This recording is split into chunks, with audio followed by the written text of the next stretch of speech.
Pumasok siya sa dealership na nakasuot ng simpleng damit at bota na may mantsa ng putik. Nagtawanan ang mga ahente, nagbibiro kung magbabayad ba siya gamit ang gatas mula sa kanyang mga baka. Ngunit nang isiwalat niya ang kanyang tunay na pagkatao at ang layunin ng kanyang pagbisita, ang kanilang tawa ay napalitan ng katahimikan. Nagsimula ang lahat sa isang Lunes ng umaga nang iparada ni Marco Herrera ang kanyang luma at gamit na Ford pickup sa harap ng pinakamagarang showroom ng Mercedes-Benz sa São Paulo. Hindi maikakaila ang kaibahan, kumikislap ang mamahaling mga kotse sa ilalim ng mga ilaw habang ang kanyang truck mula 1,948 ay tila lumang bagay sa gitna ng mga makabagong makina. Dahan-dahan siyang bumaba, isinuot ang kanyang sombrerong dayami at tumitig sa gusaling salamin na animoy isang modernong templo. Si Marco ay 62 taong gulang. Ang kanyang magagaspang na kamay ay patunay ng habambuhay na pagtatrabaho sa lupa at ang kanyang payak na kilos ay sumasalamin sa isang taong hindi kailanman kinailangang magkunwari. Nakabukas ang kanyang polo, may mga tapal ang kanyang maong at ang kanyang mga botang balat ay tila nalublob na sa mas maraming putik kaysa sa inaakala ng karamihan. Sa bulsa ng kanyang polo ay may dala siyang bungkus ng lukot at luma ng papel na iningatan na parabang kayamanang hindi mababayaran. Pumasok siya sa loob ng gusali sa pamamagitan ng salaming pinto at sinalubong siya ng malamig na hanging tila sampal sa kanyang mukha. Nakakabigla ang paligid kahit para sa taong hindi madaling matinag. Kumikinang ang marmol na sahig na parang salamin. Marahang musika ng klasiko ang bumabalot sa espasyo mula sa mga tagong speaker. Ang halimuyak ng mga bagong sasakyan ay humahalo sa amoy ng mamahaling Italianong balat, uri ng material na mas mahal pa kada metro kwadrado kaysa sa kinikita ng iba sa loob ng isang buwan. 3 ahente ang nag-uusap sa tabi ng itim na Mercedes S-Class, isang sasakyang mas mahal pa kaysa sa isang bahay sa probinsya. Nang pumasok si Marco, tumingin ang una sa pangalawa, ang pangalawa sa pangatlo. At sabay-sabay siyang tinitigan na parabang naligaw siya ng mundo. Napakabigat ng katahimikan na parabang pati musika ay tumigil. Magandang umaga, sabi ni Marco sa tinig na malalim at matatag, walang bahid ng takot o pagmamadali. May nais sana akong kausapin tungkol sa mga truck. Si Davide Jimenez, ang sales manager, ay isang 40 taong gulang na nakasuot ng damit na mas mahal pa sa karamihan ng sasakyan ng mga karaniwang tao. Ayos na ayos ang kanyang buhok, may Swiss na relo sa pulso at ang kanyang ngiti ay mas mayabang kaysa kaakit-akit. Tumawa siya ng bahagya at may ibinulong kay Elena, ang saleswoman sa kanyang tabi, na agad tinakpan ang bibig upang itago ang kanyang tawa. Mga truck, ulit ni Davide na parabang sinabi ni Marco ang isang banyagang salita. Sigurado po ba kayo na nasa tamang lugar kayo? Ito po ay Mercedes-Benz, hindi junk shop. Umalingaw-ngaw ang tawa ng mga kasama. Nanatiling matatag si Marco. Sanay na siya sa mas masakit na panlalait mula sa mas malupit na tao. Inayos niya ang kanyang sombrero at kalmadong sumagot, "Mga truck, Mercedes, bibili ako ng 15 unit. Ngayoy mas malakas ang tawanan. Yumuko si Elena kay Davide at bumulong ng malakas na sadyang iparinig kay Marco. Baka akala niya ito ay tindahan ng laruan. 15 truck agad-agad, ani Davide, habang sinisipat si Marco mula ulo hanggang paa na may hayagang pangungutya. Baka iniisip niyang makakabayad siya gamit ang gatas ng baka at itlog gaya ng sa bukid. Sa lakas ng tawanan sa showroom, pati ang mga customer sa kabilang dulo ay napalingon upang alamin ang kaganapan. Nararamdaman ni Marco ang init sa kanyang mukha, hindi dahil sa hiya kundi sa galit na matagal na niyang natutunang supilin. Galit na nabuo sa mga taong mapanghusga dahil lamang sa pananamit. Maaari ko bang makita ang mga truck? Tanong niya muli sa mahinahong tinig. Magbabayad ako ng buo, paunang bayad. Paunang bayad? Halos tumuwad si Davide sa katatawa. Alam mo ba kung magkano ang Mercedes na truck? Hindi ito kariton, alam ko kung magkano. Sagot ni Marco sa parehong mahinahong tinig habang inaabot ang mga lukot na papel mula sa kanyang bulsa.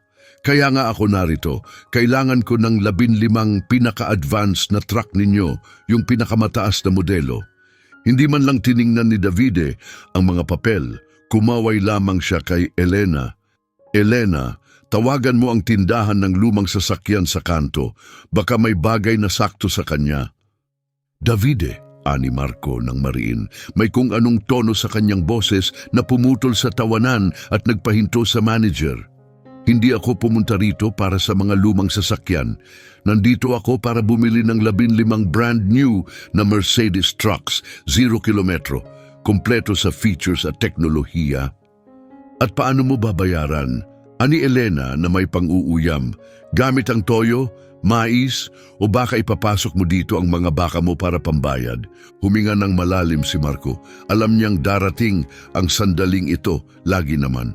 Laging may mga taong mabilis humusga, yung mga nagbabatay ng halaga sa pananamit, yung mga tumutumbas ng kababaang loob sa kamangmangan. Tinignan niya si Davide sa mata at muling sinabi, magbabayad ako ng buo, bank transfer, malinis na pera, pinaghirapan ko mula sa lupa. Lupa mo, ani Davide, sabay tawa. Anong lupa, sir? Kaunting ektarya sa gitna ng kawalan? 12 sakahan, simpleng sagot ni Marco, nasa 4 na estado, 20,000 ektarya ng toyo, mais at bulak, inaangkat sa China, Europa at Estados Unidos. Ngayon, ang tawa ni Davide ay tila may bahid ng kaba. May kung anong tiwala sa tinig ni Marco ang gumugulo sa kanyang kumpiyansa kahit pilit pa rin niyang pinapanatili ang kayabangan. Tingnan niyo, Ginoo, panimula ni Davide. Marco Herrera, Ginoong Marco, pakinggan nyo. Ani Davide na puno ng panlilibak ang boses. Naiintindihan ko, lahat tayo may pangarap, pero hindi rito ang lugar ng mga biro. Ang bawat truck ay aabot sa kalahating milyon. 15 niyan, lagpas 7 milyong reais. Naiintindihan mo ba ang laki ng halagang yan?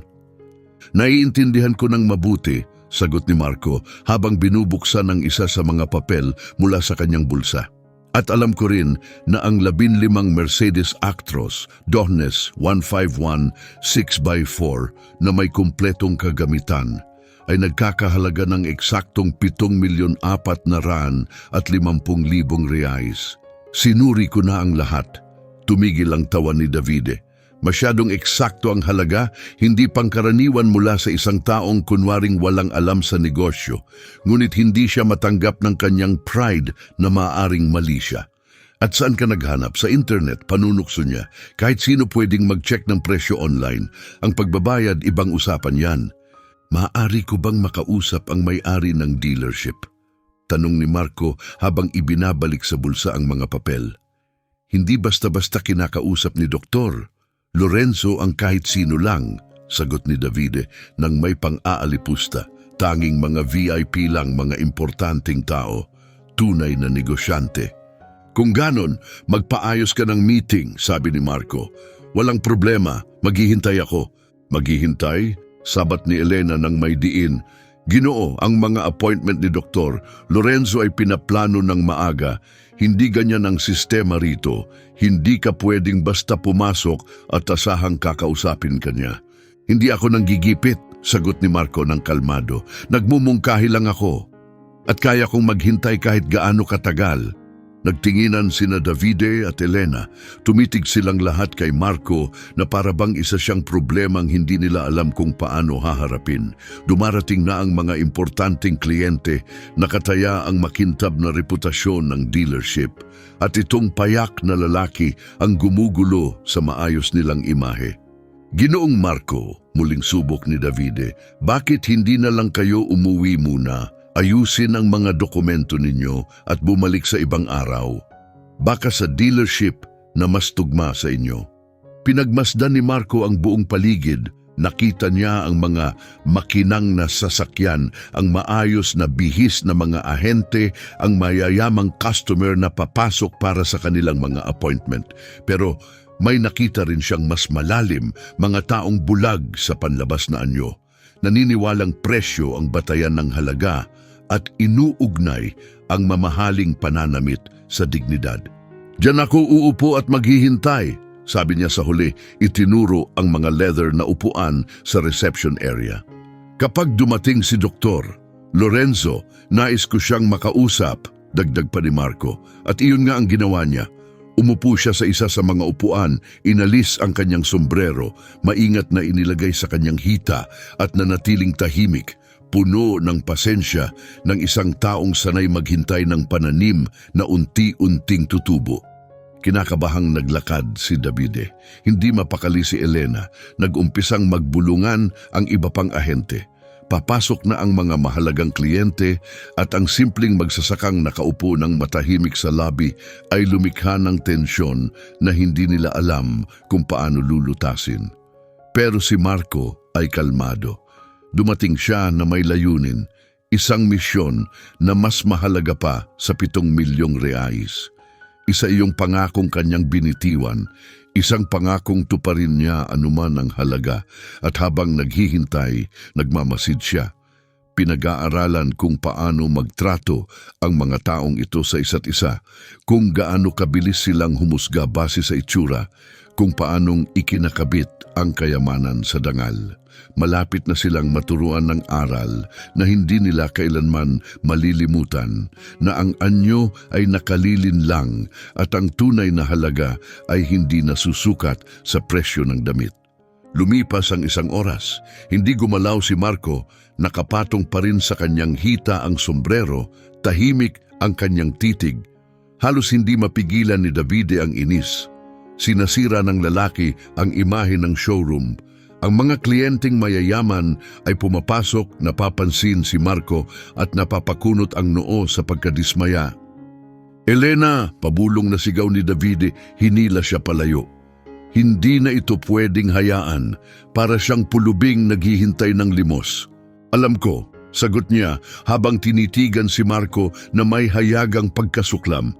"Iniisip ko na lahat ng posibilidad, malamang basta na lang siyang pumasok mula sa kalsada. Ang mga kagaya niya, hindi alam kung saan sila dapat o hindi dapat naroon. Kailangan nating paalisin siya bago dumating ang mga importanteng tao." Sa sandaling iyon, bumukas ang salaming pinto.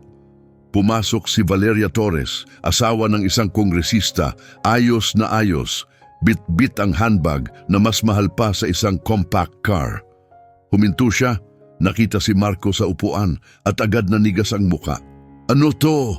Malakas niyang tanong, tinuturo si Marco na para bang isa siyang ligaw na hayop. "Kailan pa naging shelter ang dealership na to?" Dali-daling lumapit si Davide para ayusin ang sitwasyon.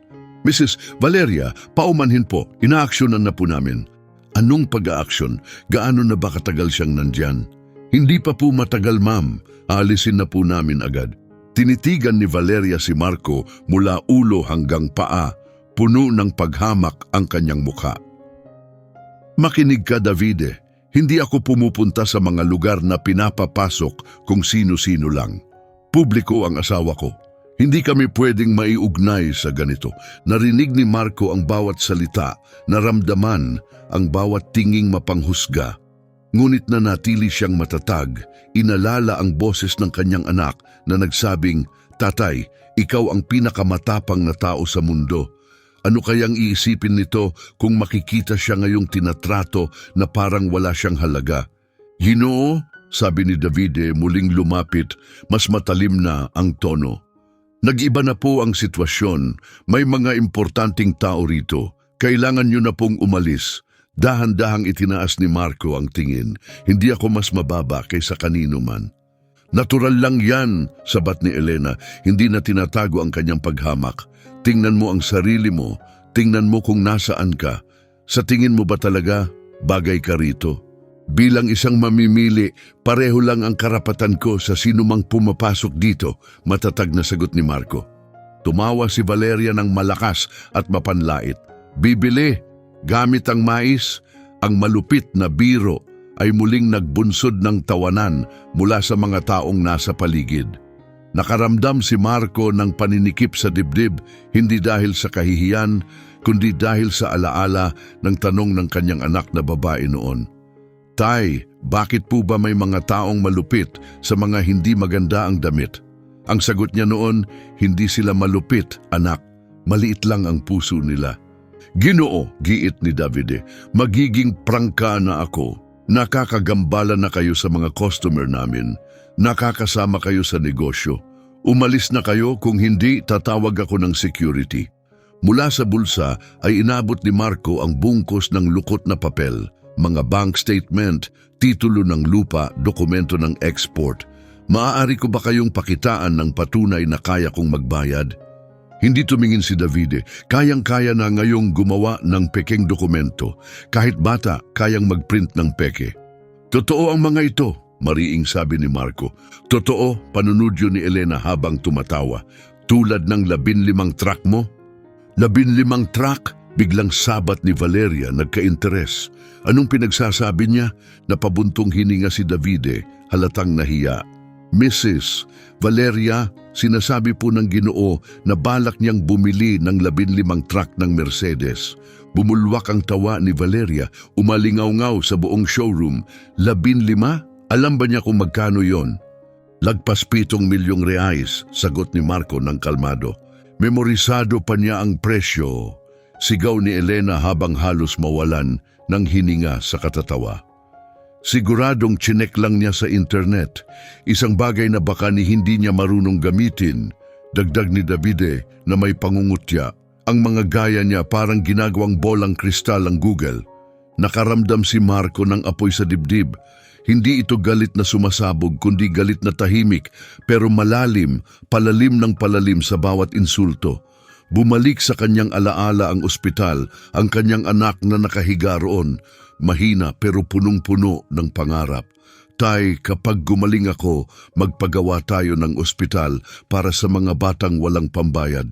At sinagot niya ito, oo prinsesa, tutulungan natin silang lahat. Ngayon narito siya, tinutupad ang pangako, ngunit tinatawanan na parang baliw. Maaari ko bang ipaliwanag kung para saan ang mga truck?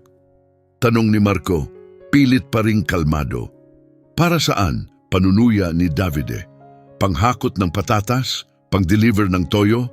Ang taunang produksyon ko ay 500,000 tonelada, sagot ni Marco. Nanahimik ang paligid, napakabigat ng katahimikan. Ang 250,000 tonelada ay hindi maliit. Ito'y sukat ng isang malaking hasyendero. Ngunit lumalim na masyado ang hukay ni Davide para aminin ang pagkakamali.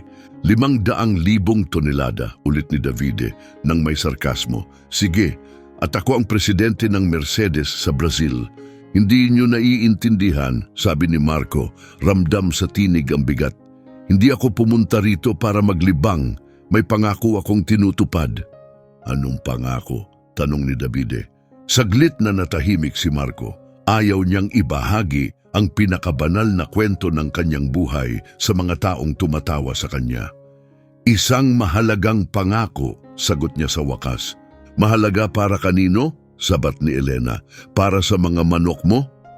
Ngayon ay tumayo na si Marco, hindi dahil aalis siya, kundi dahil umaapaw na ang galit sa kanyang dibdib. Tumalim ang kanyang tinig. Mag-ingat kayo sa sinasabi ninyo. Bakit? Sigaw ni Davide, lumapit pa. Anong gagawin mo? Tatawagin ang mga kalabaw mo? Wala akong gagawin, sagot ni Marco ng kalmado, ngunit may kung anong bigat sa kanyang boses na nagpaurong kay Davide. Dito lang ako. Hanggang igalang ninyo ako. Pumalakpak si Valeria na parang nanunuya. Davide, tawagin mo na ang security. Hindi na dapat inaaksaya ang oras sa mga ganyang tao. Ganyang tao? Tanong ni Marco, hindi inaalis ang tingin sa kanya. Mga taong hindi alam ang lugar nila. Ang lugar ko ay kung saan ko pipiliing naroon, lalo na kung may pera akong pambayad. Anong pera? Panunuyan niya. Pekeng pera? Monopoly money? Muling umupo si Marco. Malalim ang paghinga upang pigilan ang bagyong nasa loob niya. Bumalik sa isip niya ang isang linggo ng umaga na isinama niya ang anak sa bukirin. Namangha ito habang pinapanood ang mga truck na puno ng toyo. Tay, saan po papunta lahat ng yan? Sa ibang bansa, anak, para pakainin ng mga tao sa buong mundo. Kaya mo palang pakainin ng mundo. Kayang-kaya, prinsesa. Kapag lumaki ako, gusto ko ring tumulong. Gusto kong alagaan ang mga batang may sakit. Doon umiikot ang lahat, hindi sa mga truck, hindi sa pera, kundi sa isang 8 taong gulang na batang babaeng nangangarap iligtas ang mga batang katulad niya. Ginoo, putol ni Davide, malamig ang tinig, pilit binabawi ang kontrol. Tama na, tapos na ang palabas. Umalis na kayo o tatawagin ko ang security. Sige lang, sagot ni Marco. Hindi ka ba seryoso? Baka nasisiraan ka na ng bait. Hindi ako sira. Determinado ako. Lumapit si Elena sa isa pang ahente, bumulong, at agad itong tumakbo. Halatang tatawag ng security. Napansin yun ni Marco, pero wala siyang pakialam. Mas matitinding pagsubok na ang kanyang hinarap. Mga gabing walang tulog sa ospital, mga luhang mas matalim pa sa anumang kahihiyang natatanggap niya ngayon. Alam mo ba kung ano ang problema niyo? Tanong ni Marco. Ang boses ay umaling-aungaw sa buong showroom. Iniisip ninyong ang mamahaling damit ay sukatan ng halaga ng tao. Hindi ba ganon? Sagot ni Valeria, may ngiting mapanlait. Hindi. Ang nagpapahalaga sa tao ay karakter, at ang karakter hindi mo yan mabibili kahit sa pinakamahal na tindahan. Ang pangungusap ay bumagsak na parang martilyo. Ilang segundo ang lumipas, tahimik ang buong showroom. Pagkatapos ay napilitang tumawa si Davide, pilit binabawi ang kontrol. Magagandang salita, Hinoong Pilosopo, pero negosyo ito, hindi simbahan. Negosyo rin ang pakay ko rito. Matatag na sagot ni Marco. Anong pera ang dala mo? Singhal ni Davide. Bumunot si Marco ng makinis na bank card mula sa kanyang bulsa at inilapag ito sa mesa. Isang itim na card, ginagamit lamang para sa mga transaksyong lampas 1,000,000. Sumulyap si Davide sa card pero nagkunwaring walang nakita. Pwedeng peke ang mga card, bulong niya, bagaman may pag-aalinlangan na ang boses niya. Bigla pumasok ang 2 gwardya sa dealership, malalaking lalaki, nakauniporme at lumapit kay Marco na may seryosong muka. Ito ba yon? Tanong ng isa kay Davide. Oo, mabilis na sagot ni Davide. Gumugulo siya sa mga kliyente namin ng higit sa 1 oras. Maingat na pinagmasdan ni Marco ang mga gwardya. Mga karaniwang manggagawa, maliit ang kita pero tagapagtanggol ng mayayaman. Mga lalaking katulad niya, nagtatrabaho araw-araw para sa pamilya. Ginoo, matigas na sabi ng isa, kailangan po namin kayong paalisin. Wala naman akong ginagawang masama, kalmadong sagot ni Marco. Alam namin, pero nakakagulo na kayo. Gulo? Dahil lang sa pag-upo ko rito, tanong ni Marco. Alam mo kung bakit, sabi ng gwardya, halatang naiilang. Tumayo si Marco. Hindi para umalis, kundi para tingnan sila sa mata. May anak ba kayo? Tanong niya. Napatitig ang dalawa, di sigurado kung ano ang isasagot. May anak ba kayo? Ulit niya. Meron, sagot ng isa sa wakas. May anak din ako noon, ani Marco, habang nangangalog ang boses. 8 taong gulang na babae, ang pinakamahalagang bagay na ibinigay sa akin ng mundo. Nagbago agad ang ihip ng hangin, pati si Valeria tumigil sa pagtawa. May pangako siyang iniwan sa akin bago siya nawala, patuloy ni Marco, mabigat ang tinig. At nandito ako para tuparin yon, hindi ako aalis hanggat hindi ko nagagawa. Anong pangako? Tanong ng gwardya, ngayon ay banayad na ang tono. Tumingin si Marco sa buong silid, kay Davide, kay Elena, kay Valeria, sa lahat ng tumawa sa kanya. Isang pangakong mas mahalaga pa sa lahat ng kotse sa dealership na ito. At muli siyang naupo. Nagkatinginan ng mga gwardya, di alam ang gagawin. Hindi madaling paalisin ng isang lalaking naninindigan para sa anak niya. Lumala ang tensyon sa loob ng dealership. At alam ni Marco, Papalapit na ang sandali ng katotohanan, laging dumarating. Nanatiling nakatayo ang mga guwardya, hindi makagalaw. Ang usapin tungkol sa namatay na anak ay labas sa kanilang training. Napansin ni Davide na unti-unting nawawala ang kontrol, kaya kinumpas ang mga guwardya na umatras. Ako nang bahala, bulong niya, halatang kinakabahan. Lumipas ang 2 oras, nakaupo pa rin si Marco sa armchair, waring naging bahagi na ito ng silya. Hindi siya gumalaw, hindi nakipagtalo, hindi nanggulo. Tahimik siyang naghintay, kalma, matiyaga, matatag. At ang mismong katahimikang yon ang unti-unting kumakain sa isip ng mga tao sa paligid. Hindi mapakali si Davide, paikot-ikot sa showroom, malamig ang pawis habang unti-unting umaalis ang mga kliyente matapos mapansin ang kakaibang eksena. Kalokohan na ito, reklamo ni Valeria, marahil pang 10 ulit na. Hindi ko pa nakita ang dealership na nagpapabaya ng ganito. Halos maiyak na si Elena. Wasak ang buong umaga. 3 kliyente na ang umalis, nadurog ang mga kasunduan dahil sa hindi komportabling sitwasyon. Hindi tumigil sa pag-ring ang kanyang telepono. Mga tawag mula sa iba pang sales staff, nagtatanong kung anong nangyayari. Davide, bulong ni Elena habang hinihila siya palayo. Lumalala na ito, nagtatanong na ang head office, may nagpost ng litrato sa social media. Litrato? Ng ano? Tanong ni Davide, nanlamig ang tiyan. Siya nakaupo sa armchair. May mga comment na tinuturing na raw tayong shelter ng Mercedes. Namutla si Davide, unti-unting guguho ang reputasyon ng dealership dahil sa isang matigas na magsasaka. Ipakita mo, utos niya. Inabot ni Elena ang kanyang telepono. Nasa screen ang post mula sa isang customer sa Instagram. Nakakahiya sa Mercedes. May pulubing lalaki sa showroom ng ilang oras at walang kumikilos. May 50 komento na ang post.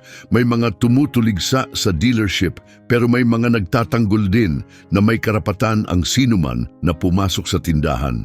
Pabilis ng pabilis ang pagkalat ng balita sa pinakamasamang paraan. Kailangan na natin siyang paalisin. Ngayon din, giit ni Davide, galit na galit. Paano? Wala naman siyang nilalabag na batas. Umuupo lang siya, sagot ni Elena. Samantala na natiling tahimik si Marco, pinagmamasdan ang lahat.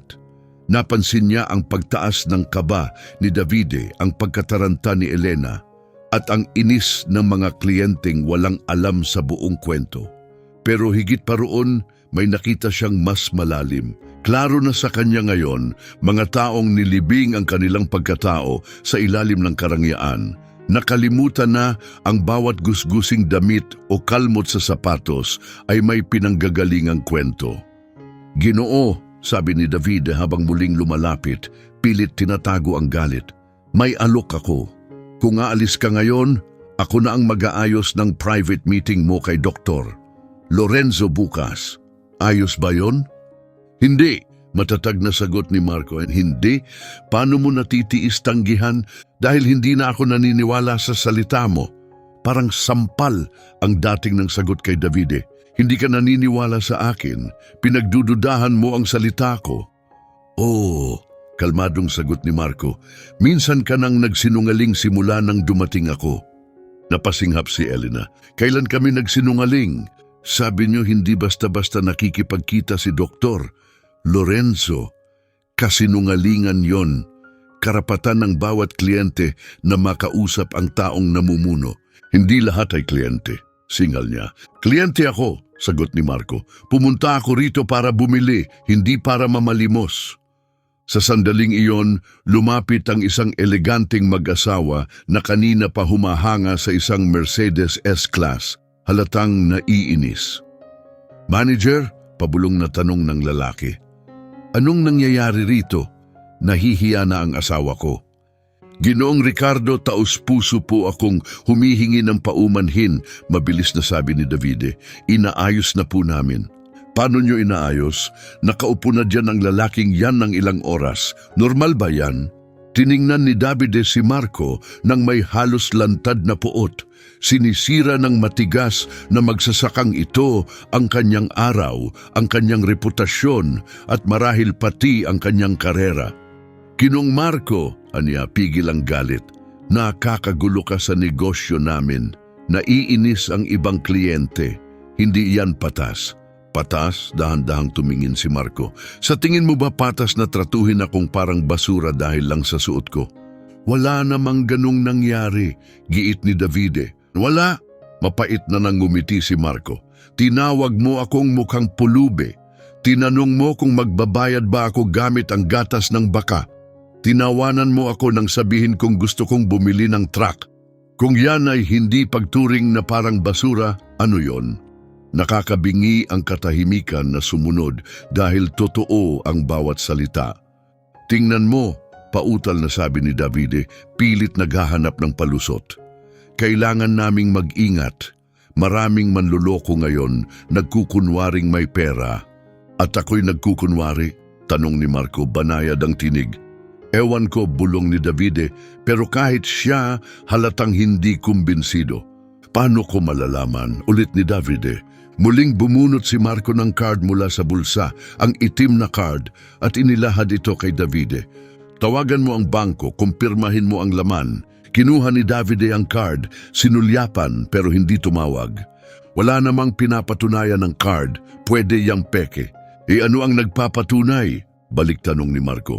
Mga opisyal na dokumento, katibayan ng kita, mga sanggunian sa negosyo, lahat ng yan dala ko.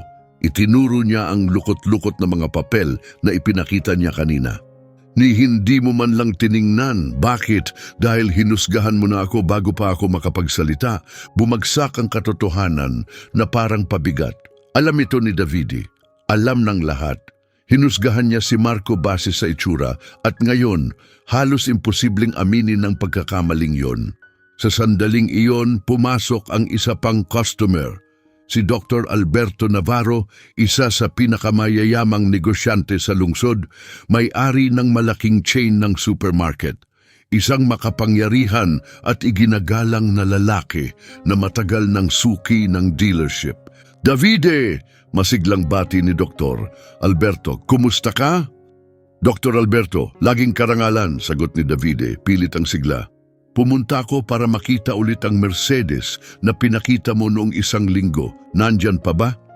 Siyempre, samahan ko po kayo. Pero habang dumaraan sila malapit kay Marco, huminto si Dr. Alberto. Pinagmasdan niya ang lalaking nakaupo sa armchair, tahimik at kalmado. Sino po siya? Mahina niyang tanong. Isa pong sitwasyong inaasikaso na namin. Mabilis na sagot ni Davide, pilit nililihis ang usapan. Lumapit si Dr. Alberto kay Marco. Magandang umaga po, Ginoo. Maari ko bang malaman kung anong nangyayari rito? Tumingala si Marco. Nakita niya ang isang lalaking disente ang bihis, pero walang paghamak sa mga mata, tanging tunay na pagkamausisa. Pumunta ako para bumili ng mga truck, sagot ni Marco. Mahigit 2 oras na akong naghihintay para asikasuhin. Mga truck? Tanong ni Dr. Alberto. Ilan? 15, sagot ni Marco. Namilog ang mata ni Dr. Alberto. Tumingin siya kay Davide. Halatang nagulat. 15 truck ng Mercedes? Malaking transaksyon yan. Bakit hindi pa siya inaasikaso? Nagsimulang magdahilan si Davide. Kasi kailangan lang naming i-verify muna. Pautal niyang sagot. I-verify ang ano? May mga proseso ba? Mabilis na tanong ni Dr. Alberto. Proseso para saan? May mga dokumento ba siya? Meron, kumpirmadong sagot ni Marco. Bakit hindi pa tiningnan? Napako si Davide, walang masabi. Ang katahimikang sumunod ay lalong nagpalala ng kahihiyan sa harap pa ng isang kliyenteng may malaking impluensya. Dr. Alberto, sabat ni Elena, nanginginig ang boses. Medyo komplikado po ang sitwasyon. Komplikado? Paano komplikado? Kasi po, yung Ginoo, pumasok siya na ganyan ang suot at nagsabing bibili ng 15 truck. Parang ano? Tanong ni Dr. Alberto, mariin. Napalunok si Elena. Parang imposible. Tumitig muli si Dr. Alberto, kay Marco, hindi niya nakita ang isang pulubi. Nakita niya ang isang lalaking may dignidad sa kabila ng payak na pananamit, na ang mga kamay ay nagsasalaysay ng taong-taong pagsusumikap at ang mga mata ay puno ng lungkot at hindi matitinag na paninindigan. Ginoo, magalang niyang sabi, "Maari ko bang tingnan ng mga dokumento ninyo?" Ipinagkalat ni Marco ang mga lukot-lukot na papel sa mesa. Pinulot ito ni Dr.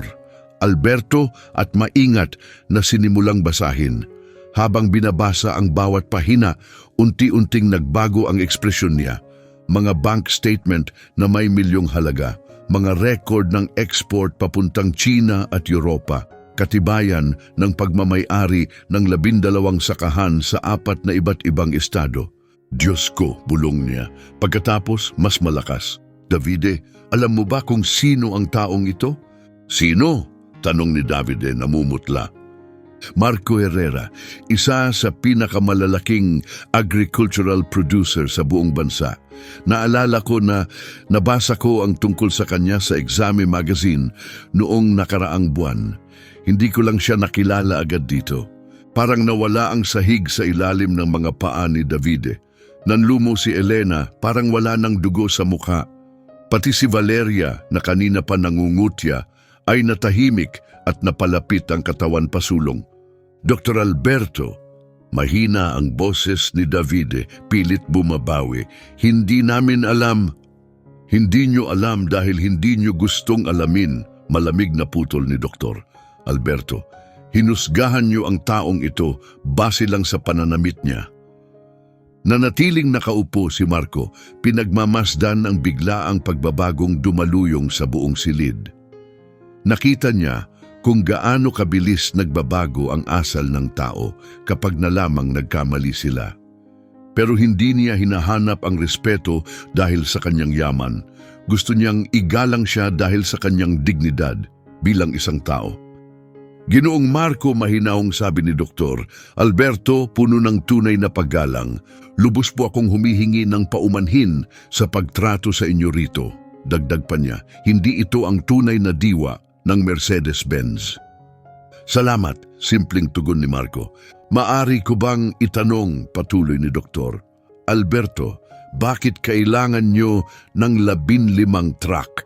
Nag-alinlangan si Marco, tinamaan ang pinakamasakit na bahagi ng kanyang puso. "Mahabang kwento, may oras ako," mahinang tugon ni Dr. Alberto. Tumingin si Marco sa paligid, kay Davide na basang-basa ng pawis, kay Elena na nanginginig at tensyonado, kay Valeria na ngayon ay tahimik at nakikiramay ang tingin. Sa kanilang lahat na minsang nambastos at nangutya sa kanya, siguro ito na ang tamang sandali para sabihin ang totoo. Ang totoo tungkol sa isang batang 8 taong gulang na tuluyang bumago sa kanyang buhay. Isa itong pangako na ginawa ko sa isang napaka-espesyal na tao, sabi ni Marco sa wakas. Nanginginig ang boses sa unang pagkakataon. Isang taong wala na ngayon pero patuloy na nabubuhay sa puso ko. Narinig ni Dr. Alberto ang emosyon sa kanyang tinig, isang mahalagang pangako. Ang pinakamahalaga sa buong buhay ko, sagot ni Marco. At sa sandaling iyon, alam niyang handa na siyang ibahagi ang lahat. Ang kwento na magpapaintindi sa kanila na hindi lang nila hinusgahan ang isang mayamang lalaki, kundi isang ama na nagdadalamhati at gustong tuparin ang alaala ng kanyang anak. Bumalot ang bigat ng katahimikan sa dealership. Patuloy na sinuri ni Dr. Alberto ang mga dokumento ni Marco, binabasa ang bawat linya ng masinsinan. Pinunasan ni David ang pawis sa kanyang noo. Gulong-gulo ang isip habang unti-unting nauunawaan ang laki ng kanyang pagkakamali. Kinagat ni Elena ang kanyang labi. Hindi maunawaan kung paano haharapin ang eksenang nabubunyag sa harap nila. Ginoong Marco, dahan-dahang sabi ni Dr. Alberto, nakakagulat ang mga numerong ito. 1/2 tonelada ng soybeans bawat taon. Yan po ang tama, kumpirmang sagot ni Marco. Sa susunod na taon, inaasahan kong aabot na ito ng 6,000. At ine-export niyo lahat? 80% papuntang China. Ang natitira ay papunta sa Europa at Estados Unidos. Halos mawalan ng lakas si Davide. Pinapanood niyang dahan-dahang mawala sa kanya ang pinakamalaking pagkakataong makabenta sa buong karera niya, parang buhangin na dumudulas sa pagitan ng kanyang mga daliri. 15 truck ng Mercedes, mahigit 7 milyong reais. Ang komisyon lang sana ay sapat na para makabili ng bahay. Dr. Alberto, pilit bumabalik si David. Maipapaliwanag ko. Ipaliwanag ang ano? Singhal ni Doktor. Alberto, ang mga matay naglalagablab sa galit na halos di na maitago. Ipaliwanag kung paano mo pinagtawanan ang isa sa pinakamalalaking agricultural producer sa bansa dahil lang sa suot niya. Hindi po namin alam, mahinang sagot ni Davide. Hindi nyo alam dahil ayaw nyong alamin. Mas pinili nyong pagtawanan siya sa muka. Sinubukang ipagtanggol ni Elena ang sarili. Dr. Alberto, sana maintindihan niyo ang posisyon namin, paliwanag niya. Araw-araw, may mga taong pumupunta rito para lokohin kami. Ganon ba? Kaya ba hinuhusgahan niyo agad ang bawat magsasaka bilang manloloko? Balik ni Dr. Alberto, hindi yon ang ibig kong sabihin. Ano nga ba?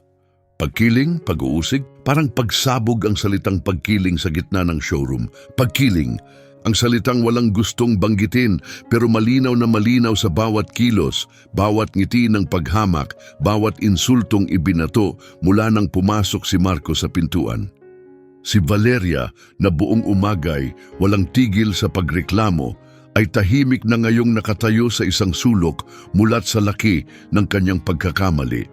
Ang ibang kliyenteng nasaksihan ang kahihiyan ni Marco ay tahimik na ring umaatras, halatang nahihiya sa sarili. Ginoong Marco, sabi ni Dr.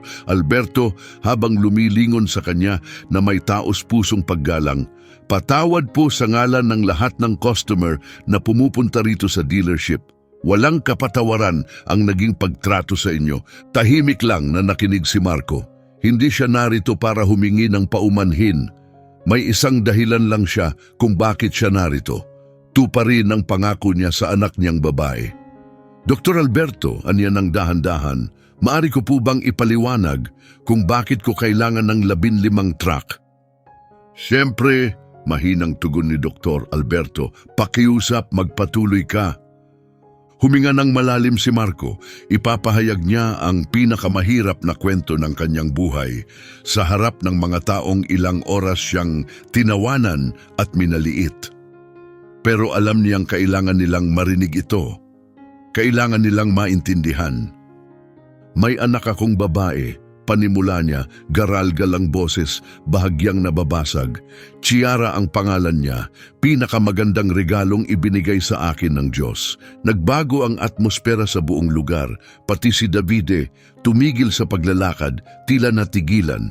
May bigat sa tono ni Marco na nagpatahimik sa lahat.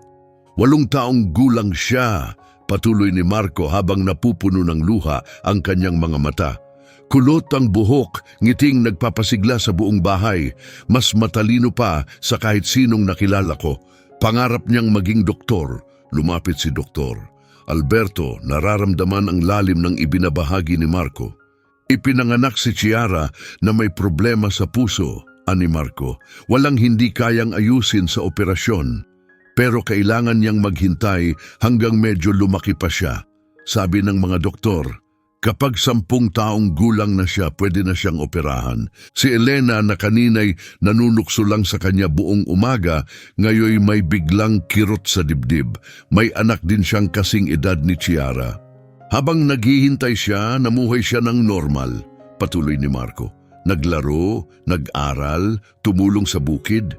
Gustong-gusto niyang pinapanood ang mga truck na may kargang soya na papunta sa pantalan. Lagi niyang tinatanong kung saan ito dadalhin. Huminto sandali si Marco, malalim ang paghinga habang pinipigilan ang damdamin. Isang araw tinanong niya ako, "Tay, nakakatulong ba ang soya natin sa pagpapakain ng tao?"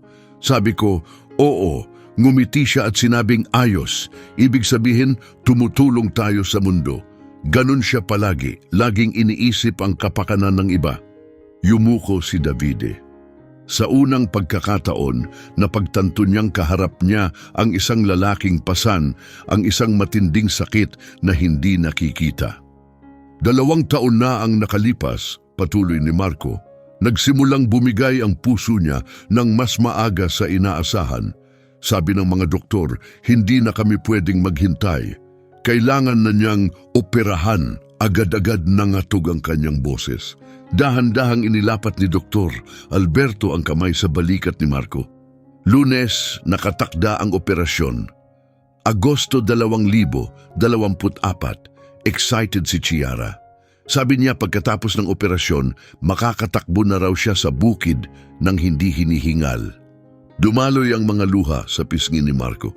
Kinagabihan bago ang operasyon, pinatawag niya ako sa kanyang kwarto. Natatakot siya kahit pilit niya itong tinatago.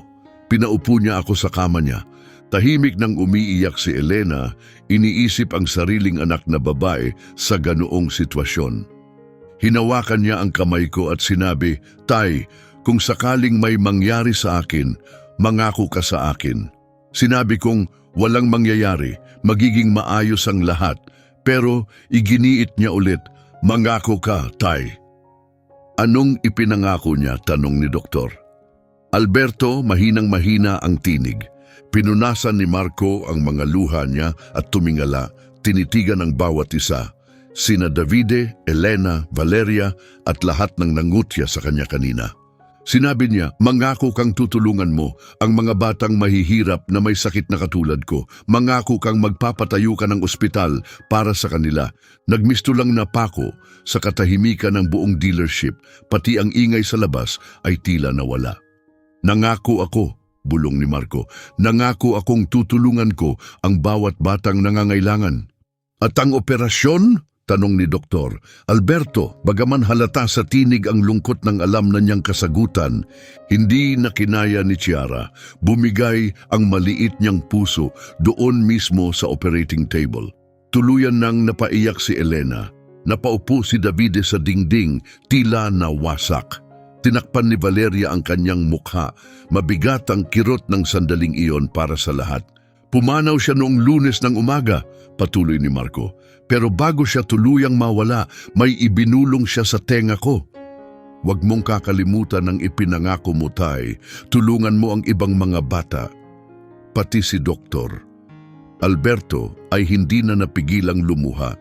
At ang mga truck, ang 15 truck ay sumasagisag sa 15 buwang paghihintay ni Chiara para sa operasyon. Bawat isa sa kanila ay papangalanan ayon sa isang batang naghihintay pa rin ng gamutan. Anong ibig sabihin? Gagamitin ko ang mga truck para palaguin ang ani ng bukid. Lahat ng karagdagang kita ay ilalaan para sa pagpapatayo ng isang libreng ospital para sa mga bata, ang Chiara Hospital. Parang kidlat na tumama sa gitna ng dealership ang anunsyong iyon. Hindi pumunta si Marco para sa negosyo. Naroon siya para sa mas mahalagang layunin, para sa pangakong ginawa niya sa kanyang anak bago ito pumanaw. Iyon ang dahilan kung bakit kailangan ko ng pinakamagagandang truck na meron kayo, paliwanag niya. Kailangan kong ayusin ang logistics. Palakasin ang produksyon, lumikha ng mas malaking pondo. Bawat dagdag na piso ay katumbas ng isa pang buhay na maililigtas. Lumapit ng dahan-dahan si Davide, bakas ang pagsisisi sa mukha. "Ginoong Marco, ako, wala akong alam. Paano ko naman malalaman?" Tiningnan siya ni Marco, ang mga matay puno ng malalim na lungkot. "Ni hindi mo ako binigyan ng pagkakataong magpaliwanag." "Patawad," mahina ang boses ni Davide. At sa unang pagkakataon sa kanyang buhay, taos puso niyang sinabi ang salitang yon.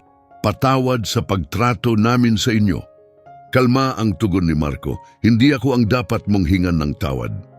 Si Chiara ang dapat humingi kayo ng tawad." Tinawanan niyo ang paniniwala niya. Lumapit si Elena, ang mukha'y basang-basa na ng luha. "Ginoong Marco, kasing edad ng anak ko si Chiara. Hindi ko ma-imagine ang sakit." "Subukan mong isipin," putol ni Marco. "Isipin mong ang anak mo ang humihiling sa'yo na tulungan ang mga batang nangangailangan. Tapos isipin mong papasok ka sa isang lugar para tuparin ang pangakong yon at tratuhin kang parang basura. Tumagos sa puso ng bawat isa ang mga salitang iyon. Tinawanan nila ang isang ama na nagluluksa. Ininsulto nila ang isang sagradong misyon.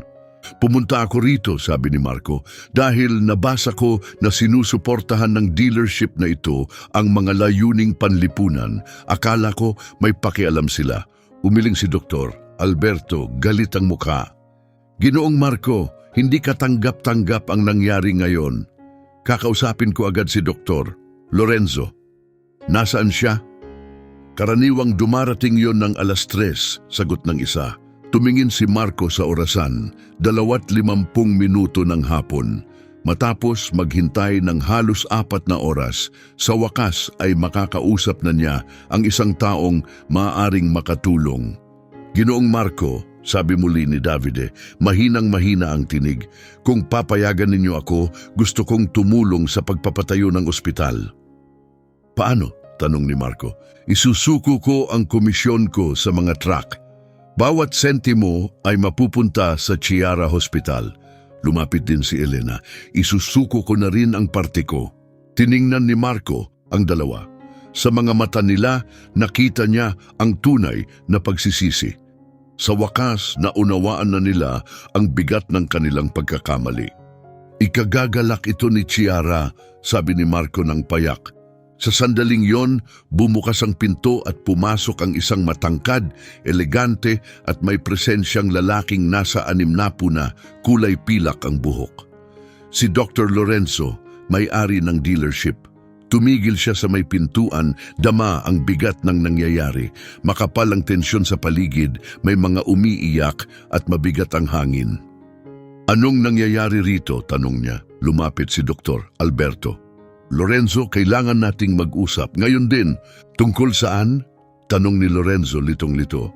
Tungkol sa kung paanong tinrato ng mga tao mo ang pinakamahalagang kliyenteng pumasok sa lugar na to. Tumingin-tingin si Lorenzo sa paligid at nakita si Marco, tahimik na nakaupo. May anyo ng isang taong dumaan na sa napakaraming hirap.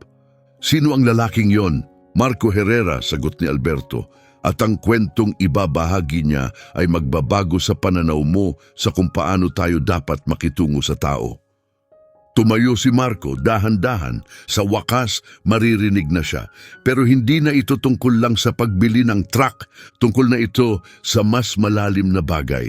Tungkol ito sa katarungan para kay Chiara. Pinagmasdan ni Dr. Lorenzo ang buong dealership na pagtantong may malalim na nangyari. Puno ng kaba ang buong paligid. Parang nasa isang burol ang mga empleyado, tahimik ang mga customer, at sa gitna ng lahat ay ang mapagpakumbabang lalaking yon na tila may dignidad na tumatagos sa kaluluwa. Alberto, sabihin mo sa akin ang nangyari, aniya. Hinila siya ni Alberto palayo at mahigpit na ibinulong, Lorenzo, hindi ka maniniwala, ang lalaking yon, dumating 4 na oras na ang nakalilipas para bumili ng 15 truck na Mercedes at tinrato siya ng mga tao mo na parang pulubi sa kalye? Gulat na tanong ni Lorenzo. 15 truck? Ulit ni Alberto. Lumaki ang mata ni Lorenzo. Higit 7 milyong reais yan, hindi ba? Eksakto, kumpirma ni Alberto. At tingnan mo ang mga dokumentong ito. Kinuha ni Dr. Lorenzo ang gusot na mga papeles na dala ni Marco. Habang binabasa niya ito, tuluyan nang nagbago ang ekspresyon ng kanyang mukha. Hindi ito mga karaniwang form ng pagbili o simpleng tala. Ito ay mga dokumentong nagpapatunay ng pagmamay-ari ng isang napakalaking operasyon sa pagsasaka, isang negosyo na halos walang nakakakilala. Diyos ko, bulong niya. 12 bukirin sa 4 na magkaibang estado. Nag-e-export siya sa 3 kontinente. Alam mo ba kung sino ang taong yan? Tanong ni Alberto. Halos mapaupo si Lorenzo. Marco Herrera, bulong niya. Ibig mong sabihin, yung Marco Herrera ng Herrera Agronegocios? Tama. Alberto, ani Lorenzo, nanginginig ang boses. Ang taong ito ay may halagang higit sa 200 milyong reais. Isa siya sa pinakamalalaking producer ng agrikultura sa buong bansa. Parang kidlat na tumama kay Lorenzo ang katotohanan. Sa di kalayuan, narinig ni Davide ang usapan at nanlambot ang mga tuhod. Kinailangan pang kumapit ni Elena sa isa sa mga truck para hindi matumba. Agad na lumapit si Dr. Lorenzo kay Marco, pulang-pula ang mukha sa hiya at pagmamadali. Ginoong Marco Herrera, ako po si Lorenzo de la Cruz, ang may-ari ng dealership na ito. Humarap si Marco sa kanya ng kalmado. Ikinagagalak ko po kayong makilala, Dr. Lorenzo. Ang karangalan ay akin, taos-pusong sagot ni Lorenzo. At humihingi ako ng malalim na paumanhin sa naging pagtrato sa inyo rito ngayong araw. Hindi ito katanggap-tanggap. Salamat, mahinaong tugon ni Marco. Maari ko bang malaman kung ano talaga ang nangyari? Tanong ni Lorenzo. Tumingin si Marco kina Davide at Elena, maputla, hiyang-hiya. Dumating ako alas 9 ng umaga para bumili ng 15 truck na Mercedes, sabi niya, at tinrato nila akong parang manloloko na may masamang balak. Anong ibig mong sabihin? Tanong ni Lorenzo. Tinawanan nila ako sa harapan ko, ani Marco. Sinabi nilang mukha akong pulubi. Tinanong kung sa gatas ng baka ko babayaran.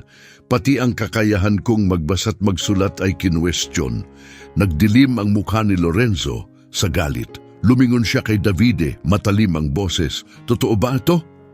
Tinangkang magsalita ni Davide, ngunit natigilan sa matinding hiya, halos hindi makapagsalita.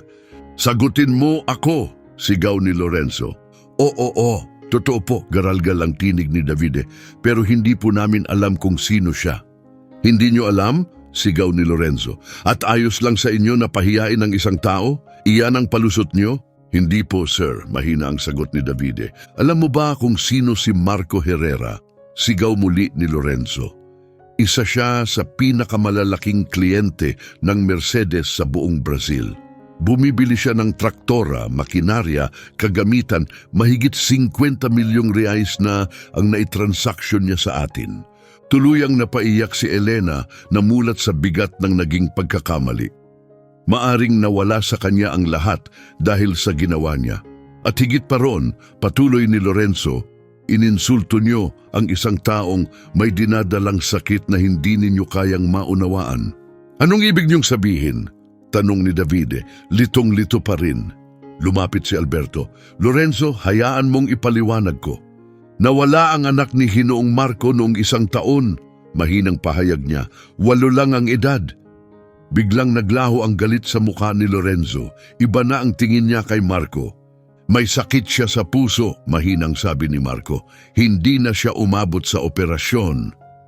Lubos akong nakikiramay, wika ni Lorenzo, taos puso ang boses. Salamat, tugon ni Marco, pero hindi iyon ang dahilan kung bakit ako nandito. Bakit po kung ganoon? Tanong ni Lorenzo. Huminga ng malalim si Marco. Bago siya pumanaw, pinangakuan ko ang anak ko na tutulungan ko ang ibang batang may sakit. Bumibili ako ng mga truck para palakihin ang produksyon at magpatayo ng libreng ospital para sa mga bata. Ospital? Ulit ni Lorenzo, gulat na gulat. Oo, isang ospital para sa mga bata, libre. Pangalan nito, Chiara Hospital, alay para sa alaala niya. Ang mga truck, tanong ni Lorenzo muli, makakatulong itong mapabilis ang transportasyon ng aming soya. Bawat sobrang kita ay diretso sa ospital. Ang 15 truck ay kumakatawan sa 15 buwang paghihintay ng anak ko para sa operasyon. Dahan-dahang lumingon si Lorenzo kina Davide at Elena, pinipigilan ng galit. Tinawanan ninyo ang isang lalaking nagtatangkang magpatayo ng ospital para sa mga bata? Matalim niyang sabi. We didn't know, hikbi ni Elena. Hinusgahan namin siya base sa itsura niya. Akala namin hindi kayang bumili ng magsasaka ng ganito. Maingat na lumapit si Marco. Dr. Lorenzo, hindi mo na kailangang pagalitan pa sila. Naiintindihan na nila ang pagkakamali nila. Ginoong Marco, sabi ni Lorenzo habang ibinababa ang kanyang tinig. Ang nangyari rito ay kahiya-hiya. Bilang may-ari ng dealership na ito, ako ang may buong pananagutan. Tapos na yon, tugon ni Marco. Ngayon gusto ko na lang ituloy ang sadya ko rito. Siyempre, tango ni Lorenzo, ang 15 truck, anong modelo po ang hanap ninyo? Mercedes Actros 2,100 at 51.64. Sagot ni Marco. Kasama ang lahat ng kagamitan, buong package, walang tawaran, 7.4 na milyong reais, sabi ni Doktor. Lorenzo, pwede bang tanggapin nyo ito sa 7 milyon? Hindi na kailangan ng diskwento, matatag na tugon ni Marco. Gusto kong bayaran ang buong tamang halaga. Ginong Marco, giit ni Lorenzo. Matapos ang lahat ng nangyari ngayon, iyan na lang ang maiaalok ko. Umiling si Marco ng dahan-dahan. Hindi nabubura ng diskwento ang kahihiyang naranasan ko. Pero ang pagbabago ng ugali, iyon ang may saysay. Anong klaseng pagbabago ang ibig mong sabihin? Tanong ni Lorenzo. Ituro mo sa mga empleyado mo na hindi nakatahi ang yaman sa pananamit ng isang tao. Ituro mo na bawat taong pumapasok sa pinto nyo ay dapat igalang anuman ang itsura nila. Tumalikod si Lorenzo kina Davide at Elena. Narinig nyo ba ang sinabi niya? Opo, sir, sabay nilang sagot. Simula sa araw na ito, pahayag ni Lorenzo, sino mang empleyado na manghuhusga sa customer base sa itsura ay agad natatanggalin sa trabaho. Nauunawaan, mahinang tugon ni Davide, bakas pa rin ang pagkabigla. Pagkatapos ay bumaling si Lorenzo kay Marco. Ginoong Marco, bukod sa mga truck, nais ko sanang mag-alok ng isang panukala. Anong klaseng panukala? Tanong ni Marco, interesado. Ikinararangal ng Mercedes-Benz na opisyal na suportahan ang Chiara Hospital. Nais naming magbigay ng 1% ng taunang kita para sa proyekto. Hindi makapaniwala si Marco. Napakabuti naman yan. Karapat dapat siya, sabi ni Lorenzo. Iyan ang pinakamaliit na magagawa namin para igalang ang kanyang pangarap. Namumuo ang luha sa mga mata ni Marco. Matutuwa si Chiara niyan. Lumapit si Valeria na tahimik lang mula pa kanina. Ginoong Marco, mahina niyang simula. Humihingi rin ako ng paumanhin. Naging malamig at masungit ako.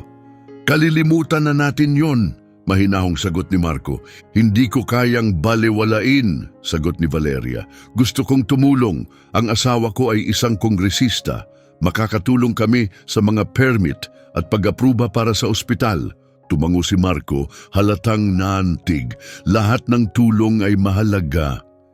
Binuksan ni Dr. Lorenzo ang kanyang tablet at sinimulang tapusin ang transaksyon. Ginoong Marco, kailan ninyo nais ipa-deliver ang mga truck?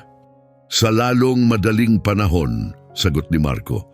Bawat araw na lumilipas ay maaaring may batang hindi maabutan ng tulong. Nauunawaan ko, sabi ni Lorenzo. Maipapadala namin ang lahat ng 15 truck sa loob ng 1 linggo. Lahat may tatak ng pangalan ng ospital. Ayos na ayos yan. Maingat na lumapit si Davide. Ginong Marco, pwede po ba akong magsalita? Sige lang. Ngayong araw na ito, tinuruan mo ako ng pinakamahalagang aral sa buhay. Hindi na ako muling manghuhusga base sa panlabas na anyo. Sana seryoso ka, sagot ni Marco. Oo po, at gusto kong patunayan. Idodonate ko ang sahod ko sa loob ng 6 na buwan para sa ospital. Sumabay si Elena. Ako rin, sabi niya habang umiiyak. Gusto kong manatiling buhay ang alaala ni Chiara. Tiningnan ni Marco ang dalawa. Sa mga mata nila, nakita niya ang katotohanan. Nakita niya ang pag-unlad. Nakita niya ang pagbabago. Palaging naniwala si Chiara na kaya magbago ng tao, mahinang sabi niya. Ngayon, pinapakita niyo sa akin na tama siya. Tinapos ni Dr. Lorenzo ang transaksyon. Lahat ay handa na, Ginoong Marco. 7 milyong reais, buong bayad, ipadadala sa loob ng 1 linggo. Inabot ni Marco ang kanyang black card. Pwede na ninyong i-charge. Agad na inaprubahan ang bayad. 7 milyong reais ang naipasa ng walang abala, ang pinakamalaking benta sa kasaysayan ng dealership. Ginong Marco, sabi ni Lorenzo, seryoso ang tinig. Karangalan naming makipagnegosyo sa inyo at higit na karangalan ng maging bahagi ng pangarap ni Chiara. Sa unang pagkakataon ng araw na iyon, ngumiti si Marco. Pinapanood niya tayo, sabi niya, at alam kong proud siya. Ang 15 truck na ito ay makakatulong sa mga bata. Iyan ang gusto niya. Nagdagdag si Dr. Alberto at siguradong proud din siya sa ama na meron siya. Isinuot ni Marco ang kanyang sombrero. Salamat Dr. Lorenzo, magbabago ng buhay ang mga truck na ito. At sana lahat ng batang maililigtas sa Chiara Hospital ay palaging maalala na nagsimula ang lahat dito sa isang amang tumupad sa pangako. Binigyan niya ng huling tango ang lahat at nagsimulang lumakad papuntang pinto. Ngunit bago siya lumabas, huminto siya at lumingon. Tandaan ninyo ito, sabi niya. Ang pagkatao ay hindi isinusuot, dala-dala mo ito. At sa ganoong paraan, lumabas si Marco gaya ng pagpasok niya, tahimik, mapagpakumbaba, may dignidad. Ngunit ngayon, iginagalang ng bawat isang saksi sa pinakamakapangyarihang aral sa kanilang buhay. Ilang hakbang na lang si Marco palayo nang tinawag siya ni Dr. Lorenzo. Ginoong Marco, sandali lang, pakiusap. Napahinto si Marco, bahagyang nagulat. Binanggit ninyo ang isang pangakong ginawa ninyo para sa inyong anak, patuloy ni Lorenzo sa mahinahong tono. Pero hindi niyo sinabi kung ano yon. Maari ba ninyong ikwento kung hindi pa masyadong masakit? Nag-alinlangan si Marco. Sariwa pa ang alaala. Hindi madali ang sabihin ito ng malakas. Pero habang lumilinga-linga siya, nakita niya ang mga mukhang nakikinig ng taus-puso. Hindi na sila ang parehong mga taong humusga sa kanya kanina. Sila ay mga taong nagbago, mga taong gustong umunawa. Sigurado ba kayong gusto niyong marinig? Tanong ni Marco. Oo, tugon ni Dr. Lorenzo nang walang pag-aalinlangan para sa lahat. Kung sasamahan namin ang Chiara Hospital, nais naming maunawaan ang puso sa likod nito. Huminga ng malalim si Marco at bumalik sa gitna ng dealership. Lumapit sa kanya ang mga empleyado, sina Davide, Elena, Dr. Alberto, Valeria, pati mga gwardya. Si Chiara ay ipinanganak sa pinakamasayang araw ng buhay ko. Simula niya, garalgal ang tinig. Marso 8, 2016, tamang timbang, malakas ang iyak. Dumating siya sa mundo na parang handa na siyang harapin ito. Nababalot ng katahimikan ang buong silid, bawat kaluluwa'y nakikinig. Nang 6 na buwang gulang siya, natuklasan ng mga doktor na may depekto ang puso niya. Sabi nila, magagamot ito, pero kailangan pa niyang lumakas. Sabi nila, sa edad na 10 siya operahan at magiging maayos ang lahat. Tahimik na pinunasan ni Elena ang luha sa pisngi. Lumaki si Chiara na alam niyang may kakaiba sa puso niya, pero hindi niya ito hinayaang maging sagabal. Sinasabi niya palagi na binigyan siya ng Diyos ng espesyal na puso kasi alam niyang matapang siya. Napakagaling na bata, bulong ni Dr. Alberto. Totoo, sabi ni Marco habang pinipilit ngumiti. Sa edad na 7, marunong na siyang magbasa ng mga libro ng mag-isa. Mahilig siya sa kahit anong may kinalaman sa medisina, lalo na sa anatomy. Sabi niya, pagkatapos ng operasyon niya, mag-aaral siya para maging cardiologist. Gusto niyang tumulong sa ibang batang tulad niya. Sandaling huminto si Marco para huminga. Tuwing linggo, sumasama siya sa akin sa bukid. Gustong-gusto niya ang mga taniman, ang mga makina. Tumutulong pa siya sa pag-inspeksyon ng pananim at kinakausap ang mga manggagawa. Mahal na mahal siya ng lahat. At ang mga truck, tanong ni Lorenzo, mahina ang boses. Naku, gustong-gusto niya ang mga truck, sagot ni Marco, saglit na kumislap ang mata. Kaya niyang panoorin ang mga ito ng matagal habang nagdadala ng soybeans sa mga bukirin. Tanong siya ng tanong, saan ang punta, gaano kabigat ang karga, gaano katagal bago makarating sa pantalan? Isang mapait na ngiti ang sumilay sa kanyang labi. Isang araw, 7 taong gulang siya noon, tinanong niya ako, Tay, ilang tao kaya ang napapakain ng soybeans natin? Sabi ko sa kanya, Bawat kargamento ay tumutulong sa pagpapakain ng libu-libong pamilya sa buong mundo. Pumalakpak siya at sumigaw, "Ang galing! Mga food heroes tayo!" Nakapatong si Davide sa gilid ng truck, masikip ang lalamunan sa damdamin. Mula noong sandaling iyon, naniwala siya na may mas malalim na layunin ng bukid kaysa sa pera. Sabi niya, misyon daw natin ang tumulong magpakain sa mundo. At sinabi niya sa akin, "Tay, paglaki ko gusto ko ring tumulong, pero gusto kong tulungan ang mga batang tulad ko, yung mga may sakit." Napakabait niyang kaluluwa. Mahinang sabi ni Valeria, kitang-kita ang pagbabagong nadarama niya sa naririnig. Noong Hulyo, patuloy ni Marco, lumala ang kondisyon niya. Sabi ng mga doktor, hindi na pwedeng ipagpaliban pa. Na-schedule ang operasyon niya para sa Agosto. Napakabigat ng hangin sa paligid, ramdam ng lahat kung saan patungo ang kwento.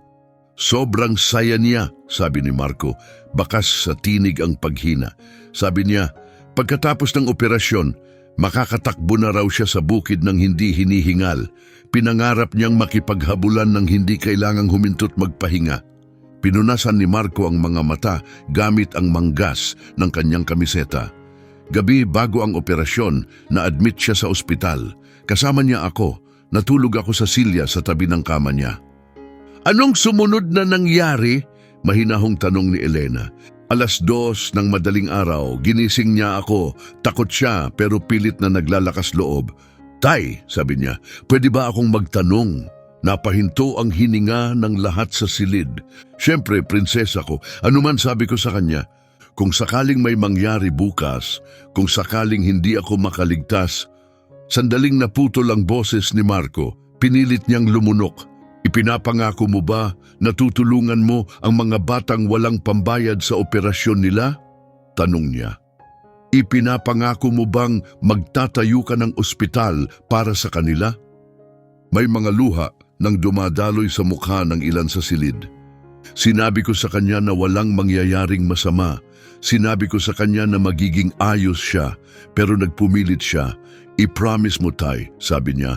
"I-promise mong gagamitin mo ang bukid natin para mailigtas ang mga batang tulad ko." "Anong sinabi mo?" tanong ni Doktor. "Lorenzo, garalgal ang boses." Hinawakan ko ang kamay niya, mahina ang sagot ni Marco, at nangako akong itatayo ko ang pinakamalaking ospital para sa mga bata sa buong estado. Chiara Hospital. At ang operasyon? Tanong ni Lorenzo, halos takot marinig ang sagot. Pumikit si Marco ng ilang segundo. Pinasok siya sa operating room 7:00 ng umaga, Lunes. Hinalikan niya ako sa hangin at sabi, "Bye, Tay. Huwag mong kalimutan ang pangako natin." Napakatahimik. Makalipas ang 5 oras, lumabas ang siruhano at sinabi sa akin ang pinakamasakit na balitang maaaring matanggap ng isang ama, hindi kinaya ng maliit niyang puso. Pumanaw siya habang inooperahan. Napasigaw sa iyak si Elena. Namumugto ang mga mata ni Davide. Pinunasan ni Doktor. Lorenzo ang kanyang mukha, hindi na maitago ang damdamin. Pero hindi pa tapos si Marco. Bago siya pumanaw, aniya, may ibinulong siya sa nurse. "Sabihin mo kay Papa na tutulungan kong alagaan ang mga bata sa langit," sabi niya, "at siya ang bahalang mag-alaga sa mga bata rito sa lupa." Lahat ng nasa dealership ay umiiyak. Pati ang mga kinatawan mula sa insurance ay halatang naaantig. "Iyan ang dahilan kung bakit ako narito," sabi ni Marco habang tinitingnan ang bawat isa sa paligid. "Hindi ako pumunta para bumili ng mga truck para sa negosyo. Pumunta ako para tuparin ang pinakabanal na pangakong kayang ibigay ng isang ama sa kanyang anak." Lumapit si Dr. Lorenzo at niyakap siya. "Ginoong Marco, hindi lang kami basta magbebenta ng truck sa inyo. Kami ay magiging pangmatagalang katuwang ng Chiara Hospital." "Anong ibig mong sabihin?" tanong ni Marco gulat. "Magdodonate kami ng isang ambulansya bawat buwan sa ospital," paliwanag ni Lorenzo. "Magsasanay kami ng espesyal na team ng mga mekaniko para sa maintenance ng inyong kagamitan. At magtatayo kami ng permanenteng pondo para sa tuloy-tuloy na suporta." Napuno muli ng luha ang mga mata ni Marco. Higit pa ito sa inaasahan ko. Ito ang nararapat kay Chiara, mahinang sagot ni Lorenzo, at nararapat din sa inyo, lalo na matapos ang naging pagtrato sa inyo dito. Lumapit si Davide, wasak na wasak ang loob. Ginoong Marco, habang buhay kong dadalhin ang hiya ng pangungutya sa inyo at sa pangarap ng anak ninyo. Ipinatong ni Marco ang kamay sa balikat niya. Sabi ni Chiara, nagkakamali lang ang tao kapag hindi pa nila alam ang buong kwento. Ngayon, alam mo na. Iyan ang mahalaga. Okay lang ba kung bumisita ako sa ospital balang araw kapag handa na ako? Siyempre, sagot ni Marco, matutuwa siyang malaman na nagbago ka na. Lumapit si Elena, nanginginig ang boses. Ginoong Marco, 8 taong gulang din ang anak kong babae. Mamayang gabi, pag-uwi ko, yayakapin ko siya ng mahigpit at ikukwento ko ang tungkol kay Chiara, tungkol sa kung paanong isang matapang na bata ang nagbago ng buhay naming lahat. Pakiusap, gawin mo yon, tumango si Marco. At ipaalala mo sa kanya na laging may mga batang nangangailangan ng tulong. Tapos na ni Dr. Lorenzo ang mga papeles. Ginoong Marco, darating ang 15 truck sa inyong bukirin bago matapos ang Lunes. Bawat isa ay may espesyal na plake bilang alaala sa kanya. Anong nakasulat? Tanong ni Marco. Sa alaala ni Chiara Herrera, isang anghel para sa mga bata. Hindi na napigilan ni Marco ang emosyon. Umiyak siyang walang alinlangan. Salamat, siguradong matutuwa siya. Masaya siya ngayon, sabi ni Valeria ng banayad. Sigurado akong nakamasid siya mula sa langit. Muling lumapit si Dr. Lorenzo. Ginong Marco, maari ba akong magbahagi ng isang personal na bagay? Siyempre, kasing edad ni Chiara ang apo kong babae. Kahapon lang, tinanong niya ako kung ano raw ang trabaho ko. At ngayon masasabi ko sa kanya, tinutulungan ko ang matatapang na ama na tuparin ang pangako nila sa mga anak na masyadong espesyal para sa mundong ito. Ngumiti si Marco, basa pa rin ang mukha sa luha. Lagi niyang sinasabi na kahit anong trabaho, pwedeng makatulong sa iba, sa kahit anong paraan. At ngayong araw, dagdag niya, pinatunayan mong tama siya. Si Davide, emosyonal pa rin, ay tahimik na nagtanong, Ginoong Marco, maaari pa ba akong magtanong ng isa pa? Sige lang. Ilang bata po ang kayang alagaan ng Chiara Hospital? Sumagot si Marco, ang plano ay alagaan ang 200 batang naka-admit sa ospital sa bawat pagkakataon. Makakagawa kami ng halos 500 operasyon bawat buwan, lahat libre. Kinausap ni Dr. Lorenzo ang sarili habang nagkakalkula. 6,000 operasyon sa isang taon, aniya humahanga. 6,000 buhay ang maililigtas. Eksakto, sagot ni Marco. 6,000 batang magkakaroon ng pagkakataong hindi naranasan ni Chiara. Hindi maipaliwanag ang damdamin sa loob ng dealership. May nabago ng tuluyan. Lahat ng naroon, mga empleyado, kliyente, bisita, ay naapektuhan ng kwento ng isang simpleng magsasaka at ng kanyang kahanga-hangang anak. Ginoong Marco, wika ni Dr. Lorenzo, puno ng emosyon ng tinig, hindi lang kayo bumili ng 15 truck ngayon. Binigyan niyo kami ng aral na hinding-hindi namin malilimutan. Hindi sa akin galing ang aral, tugon ni Marco. Kay Chiara ito. Ipinakita niya sa akin na ang pag-ibig ay hindi namamatay kapag may nawala sa atin. Patuloy itong nabubuhay sa bawat mabuting gawa na ginagawa natin sa kanilang pangalan. Kinuha niya ang kanyang sombrero, maingat na isinuot at muling tumungo sa pinto. Maraming salamat sa lahat, sabi niya. Magkikita tayo muli sa pagdating ng mga truck. Ginoong Marco, huling tawag ni Elena, siguradong ipinagmamalaki kayo ni Chiara bilang ama niya. Lumingon si Marco na may ngiti, isang ngiting may halong lungkot, pasasalamat at kapayapaan. Sana nga, mahina niyang tugon, dahil lahat ng ginagawa ko ngayon ay para manatiling buhay ang pangarap niya.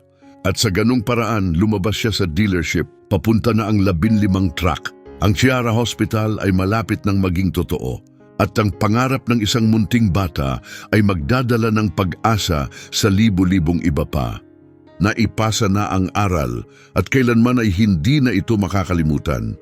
Huwag kailanman husgahan ang isang tao batay sa kanyang panlabas na anyo dahil maaring iniinsulto mo ang isang anghel na nagkukubli.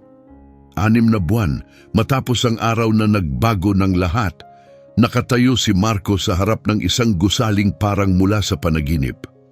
Ang Chiara Hospital ay kumikislap sa ilalim ng araw ng umaga. 5 palapag na itinayo gamit ang pag-ibig, malasakit at konkretong determinasyon, pag-asa na naging katotohanan. Sa pasukan may gintong plake na may larawan ng isang batang nakangiti, parang buhay pa rin at pinapanood ang himalang unti-unting natutupad. Natupad na natin, prinsesa ko, bulong ni Marco, nakatitig sa larawan niya. Natupad na natin. Nakapila sa labas ng ospital ang 15 truck ng Mercedes-Benz, bawat isa'y kuminang sa linis, bawat isa'y simbolo ng isang pangakong natupad. Sa bawat truck, nakasulat ang isang pangalan, hindi lang numero kundi isang buhay na nahipo na ng pag-aaruga ng ospital. Chiara 01, Chiara 02, hanggang Chiara 15. Bawat sasakyan ay higit pa sa transportasyon, kumakatawan sila sa mga buhay na nailigtas, pamilyang muling nabuo, kinabukasang muling naisulat. Dumating si Dr. Lorenzo kasama ang buong pamilya, ang kanyang asawa, mga anak, pati na ang mga apo. Lahat sila'y naroon upang saksihan ang ospital na ipinanganak mula sa isang pangakong binitiwan sa isang silid ng ospital nung pinakamadilim na gabi. Ginoong Marco, wika ni Lorenzo, halatang nabagabag ng emosyon. Hindi ko inakalang makakakita ako ng ganito kaganda. Pangarap ito ni Chiara, sagot ni Marco, habang marahang inilalagay ang korona ng puting bulaklak sa paanan ng plake ng kanyang anak. Sinigurado ko lang na matupad ito.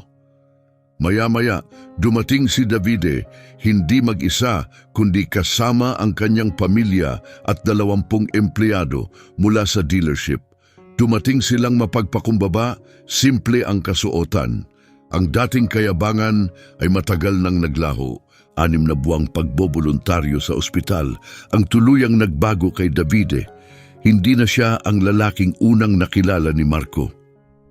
Ginoong Marco, wika ni Davide, puno ng damdamin ng mga mata. May espesyal po akong nais sabihin sa inyo. Ano yun? Tanong ni Marco. Ang unang operasyon ngayon para sa isang batang babae na 8 taong gulang. Kapareho po ng kondisyon ng puso ni Chiara. Ramdam ni Marco ang paghigpit ng dibdib. Ano ang pangalan niya? Mahina niyang tanong. Sofia. At kagabi, patuloy ni Davide, sinabi niya sa kanyang ina na gusto niyang makilala ang ama ni Chiara. Gusto raw po niya kayong pasalamatan sa pagpapatayo ng ospital. Namuo ang luha sa mga mata ni Marco. Parang mensahe ito mula sa langit, isang senyas mula sa kanyang anak. Tahimik na lumapit si Elena, hawak ang kamay ng kanyang anak na babae, isang 8 taong gulang na may maliwanag ang mga mata. Ginoong Marco, sabi niya, ito po ang anak kong si Martina. Gusto po niya kayong makilala. Binitawan ni Martina ang kamay ng ina at tumakbong diretsyo sa mga bisig ni Marco. Tito Marco, ikinuwento sa akin ni Mami ang tungkol kay Chiara. Lumuhod si Marco upang magpantay sila ng tingin at napuno ng init ang kanyang puso. Talaga, sabi niya si Chiara raw ay isang anghel na humiling sa iyo na tumulong sa mga bata. Totoo po ba yon? Totoo? Ngumiti si Marco. Kaibigan ko siya ngayon, masiglang tugon ni Martina, kasi gusto ko ring tumulong sa mga bata. Yumakap si Marco sa kanya, dama ang init na matagal na niyang hindi naramdaman, para bang si Chiara ang mismong nagsasalita sa pamamagitan ni Martina. Alam mo ba kung ano ang ginawa ng mami mo pagkatapos niyang marinig ang tungkol kay Chiara? Tanong niya. Ano po? Nagbago siya, tuluyan, naging mas mabuting tao. Ngayon, tumutulong na siya sa ospital tuwing weekend. Lumingon si Martina sa ina, puno ng paghanga ang mga mata. Si Mami ay bayani. Tama ka, tumango si Marco, tulad ni Chiara. Dumating si Doktor Alberto kasama ang isang malaking grupo, mga negosyante, politiko at taong may impluensya. Pero wala ni isa sa kanila ang nakasosyal na kasuotan o nagpakitang yaman. Dumating silang pantay-pantay bilang taga-suporta ng isang mas dakilang layunin. Ginoong Marco, sabi ni Dr. Alberto, kasama ko ang mga taong gustong tumulong sa ospital. Ilan sila? 50 negosyante, sagot ni Alberto. Nagkaisa sila para punduhan ng operasyon ng ospital sa susunod na 20 taon. Halos hindi makapaniwala si Marco sa kanyang narinig. 50? Ulit niya. Umabot na sa buong Sao Paulo ang kwento ni Chiara, paliwanag ni Alberto. Lahat gustong maging bahagi ng pangarap na ito. Saktong dumating ang isang ambulansyang Mercedes-Benz sa harapan ng ospital. Ito ang una sa buwanang donasyong ipinangako ng kumpanya. May babaeng bumaba mula sa likuran ng ambulansya, yakap-yakap ang isang batang lalaki sa dibdib. Puno ng takot ang kanyang mukha. Pakiusap, sigaw niya, masyado nang mahina ang anak ko, tulungan niyo kami. Hindi nag-aksaya ng oras ang mga nurse. Agad silang lumapit at maingat na kinuha ang bata mula sa kanyang mga bisig. Mabilis siyang dinala sa loob para sa agarang gamutan. Isa na namang buhay na agapan sa tamang oras. Naiwang nakatayo ang ina sa harap ng ospital, umiiyak. Dahan-dahang lumapit si Marco. Ginang, mahinang sabi niya, magiging maayos ang anak ninyo. Pero wala akong pera, hikbi niya. Wala akong insurance, walang plano. Wala talaga. Hindi mo kailangan ng kahit ano dyan dito, paniniguro ni Marco. Libre ang lahat. Napatingin siya kay Marco, hindi makapaniwala. Libre? Oo, tumango si Marco. Itinayo ang ospital na ito para sa mga batang hindi kayang magpa-ospital ng kanilang pamilya. Pero bakit? Sino ang gagawa ng ganito? Itinuro ni Marco ang plake na may larawan ng isang batang nakangiti. Isang 8 taong gulang na batang babae na may malaking pangarap. Gusto niyang tumulong sa mga batang katulad ng anak mo. Tumingin ang babae mula sa larawan papunta kay Marco. Anak mo siya? Dati, sagot niya. Ngayon, siya ang anghel na nagbabantay sa bawat batang pumapasok dito. Napahagulgol ang babae at yumakap kay Marco. Salamat. Sobra-sobrang salamat. Huwag mo akong pasalamatan, bulong ni Marco. Pasalamatan mo si Chiara. Makaraan ng 1 oras, lumabas ang kanyang anak mula sa ospital, ligtas at maayos. Isa pala iyong matinding allergic reaction, hindi delikado kung maagapan, pero maaring mapanganib kung huli. Ang mabilis na aksyon ang naging susi. Bumalik ang ina, ngayon ay hawak ng bata ang kanyang kamay. Tito! Tawag ng bata kay Marco. Sabi ni Mami, isang batang babae raw ang gumawa ng ospital na to para sa akin. Tama siya, ngumiti si Marco. Para sa iyo at sa bawat batang nangangailangan ng tulong. Nasaan na po siya? Tanong ng bata. Itinuro ni Marco ang langit. Nandoon nakamasid sa iyo.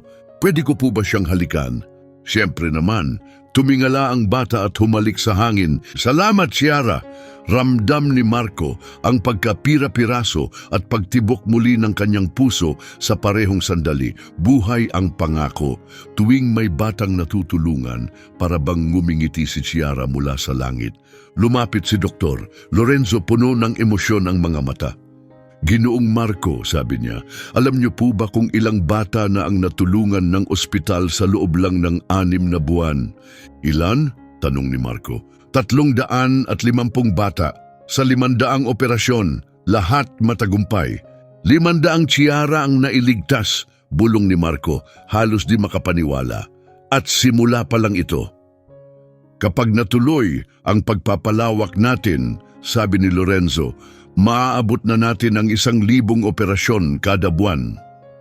Lumapit si Davide, may dalang folder.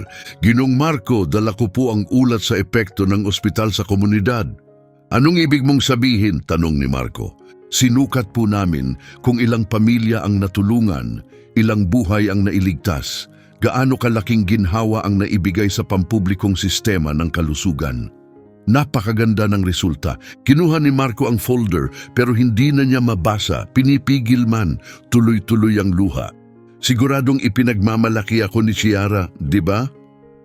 Walang duda, sabat ni Elena sabay lapit, at may isa pa po akong sasabihin. Ano yon? Ang kwento nyo ay naging inspirasyon. Maraming tao na ang sumusunod sa halimbawa nyo. Talaga? Opo, may negosyante sa Minas Gerais na nagtayo ng ospital sa pangalan ng ama niya. Isa pa sa Rio ang nagtayo ng ampunan bilang pag-alala sa ina niya. Sinimulan ni Ciara ang isang kilusan, ngumiti si Elena. Hindi napigilan ni Marco ang kanyang mga luha. Ang sinimulan bilang isang pangarap ng kanyang anak ay lumago nang higit pa sa inaasahan. Hindi na lang ito basta ospital, isa na itong alon ng malasakit na kumalat sa buong bansa. Ginoong Marco, dagdag ni Doktor, Alberto, may isang bagay kayong kailangang marinig, isang bagay na tatama sa puso ninyo. Ano yon? Noong nakaraang linggo, may 8 taong gulang na batang babae na naoperahan sa puso. Alam mo ba kung anong sinabi niya sa nanay niya? Umiling si Marco. Sabi niya, "Huwag kang malungkot, mama. Nandito si Ciara sa tabi ko." Sabi niya, magiging maayos ang lahat. Napatigil sa paghinga si Marco. Parang nandoon pa rin talaga ang anak niya. Inaalalayan ang mga batang takot, nagbibigay pag-asa sa mga pamilyang nangangamba. Naging maayos ang operasyon, patuloy ni Alberto. At pagmulat niya, sabi niya, napanaginipan niya si Ciara. Nakita raw niya itong nakasuot ng puting bestida, may pakpak at inaalagaan ang lahat ng bata sa ospital. Naging tunay na anghel ang anak ko, bulong ni Marco. Saktong dumating ang panibagong convoy ng mga truck ng Mercedes sa ospital. 15 ang mga ito, puno ng kagamitang medikal na binili mula sa sakahan ni Marco. Dumating na ang mga bagong gamit, masayang anunsyo ni Dr. Lorenzo. 15 truck pa ng kagamitan para suportahan ang pagpapalawak ng ospital. Tiningnan ni Marco ang mga truck at ngumiti. Ciara, tingnan mo ang mga truck gaya ng lagi mong pinapangarap. Habang lumulubog ang araw sa likod ng ospital, unti-unting humupa ang pagdiriwang para sa ika-6 na buwang anibersaryo ng ospital. Daang-daang tao ang nagtipon doon, mga batang gumaling na, mga magulang na puno ng pasasalamat at mga dedikadong kawani. Lumapit si Davide kay Marco sa huling pagkakataon. Ginoong Marco, sabi niya, gusto ko lang po sanang sabihin, binago ng nangyari noon sa dealership ang buhay ko. Paano? Tanong ni Marco. Natutunan kong walang halaga ang panlabas na anyo, na hindi pera ang sukatan ng pagkatao. At minsan, ang taong binabaliwala natin ang siyang may pinakamahalagang kwento. Bahagyang tumango si Marco.